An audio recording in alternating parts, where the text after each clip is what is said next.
When it comes to rapid progress, few things move as fast as SpaceX's Ship 34. In just a matter of days, it was moved, tested, and pushed another step closer to Flight 8. Meanwhile, NASA and SpaceX are making critical decisions to get two stranded Starliner astronauts back home as soon as possible.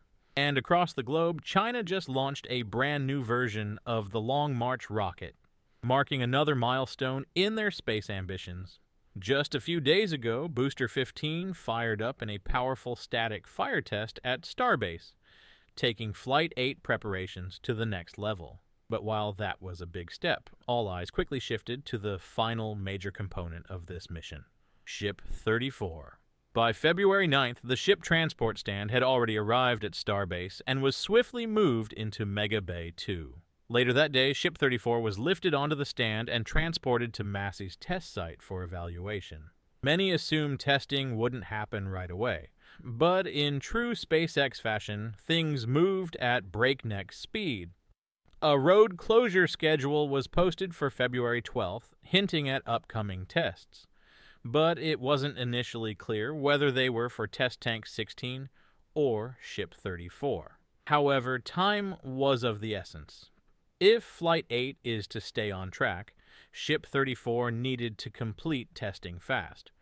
By February 11th, it was obvious something big was coming. One by one, Ship 34's flaps were deployed. Then in the afternoon, heavy venting was spotted at Massey, lasting well into the evening. Soon after, fuel loading began, and at around 8:15 p.m. Central Time, Ship 34's engines ignited in a powerful static fire test. Thanks to the flame trench at Massey, this test was much more controlled than previous ones. Observers estimate that 6 engines ignited, producing around 1,400 tons of thrust, a significant amount of power. But the real shocker? This static fire lasted nearly a full minute, making it the longest ship static fire SpaceX has ever conducted. Right at the end of the test, a loud explosion echoed across Starbase. This immediately sparked discussions, as it reminded many of the sounds heard after SN-15's landing. Was this a minor anomaly? Just a normal post-test effect? We don't know for sure, but it definitely got people talking. Now that this milestone is behind us, there's a strong chance SpaceX will conduct one more static fire test for Ship 34. This could focus on in-space engine reignition, a key capability that was tested on Flight 6 but missed during Flight 7.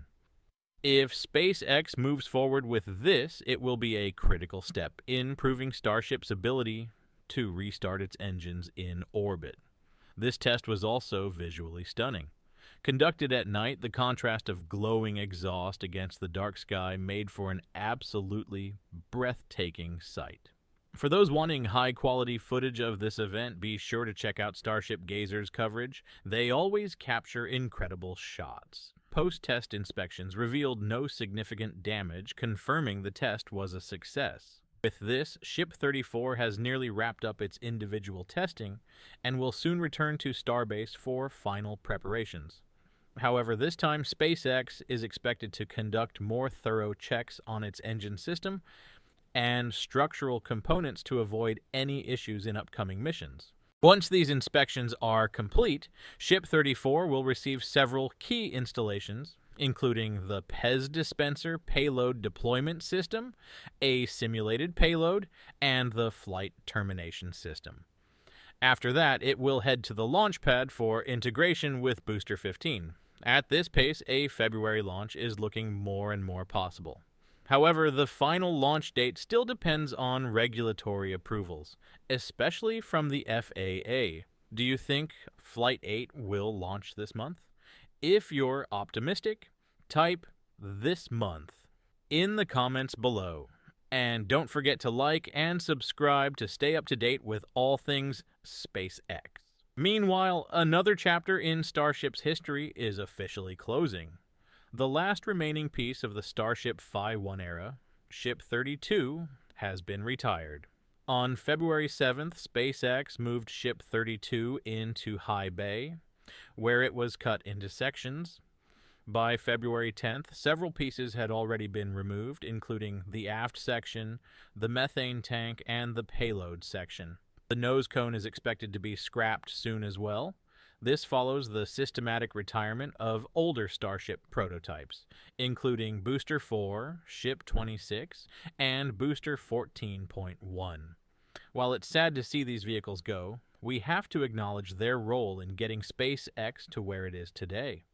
Their flights, successful or not, paved the way for major improvements, including Super Heavy's upcoming attempt to catch a booster with Mechazilla and controlled vertical ocean landings for the Starship upper stage. But as one era ends, a new one begins. 2025 is shaping up to be the year of Starship 5.2, with even bigger and more powerful vehicles on the way. By late this year or early next, we might even see the first signs of version 3. Are you ready for that? Over at NASA, big changes are happening with Crew Dragon. To speed up the return of 2 Starliner astronauts stranded on the ISS, NASA and SpaceX have decided to swap spacecraft for Crew 10's upcoming mission. Originally, Crew 10 was supposed to fly a brand new Dragon capsule, but now they will use Crew Dragon Endurance, which has already flown 3 missions successfully. This decision allows NASA to launch Crew 10 sooner, on March 12th, rather than facing further delays. Once Crew 10 reaches the ISS, Crew 9 will begin their handover process and prepare for their return home. This includes NASA astronauts, Roscosmos cosmonauts, and the 2 Starliner astronauts who have been stuck in orbit for over 6 months due to Boeing's ongoing delays. This situation once again highlights just how critical SpaceX's Crew Dragon has become for ISS operations. While Boeing's Starliner struggles, Dragon continues to prove its reliability. And finally, let's talk about China's latest space launch. On February 12th, China successfully launched the Long March 8A rocket, an upgraded version of the Long March 8. The mission lifted off from the Wenchang Satellite Launch Center at 4:30 a.m. Eastern Time, carrying satellites for China's national constellation known as Guowang. While details remain classified, some experts speculate Guowang is China's response to the U.S. GPS system.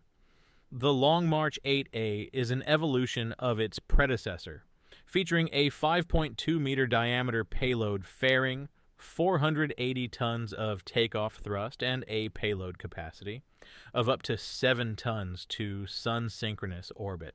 Originally, China planned to make this rocket reusable, but they later shifted focus to reusability efforts on future vehicles, like Long March 9, 10, and 12. This launch marks China's 7th orbital mission of 2024. With the goal of hitting 100 launches this year, China is pushing forward aggressively, prioritizing Tiangong, space station expansion, and reusable rocket development. So, what do you think? Will Flight 8 actually launch this month? Can NASA and SpaceX pull off the Dragon swap smoothly? And what are your thoughts on China's new Long March 8A? Don't forget to hit that like button, smash subscribe for more jaw-dropping space updates, and join us as we embark on a cosmic journey like never before.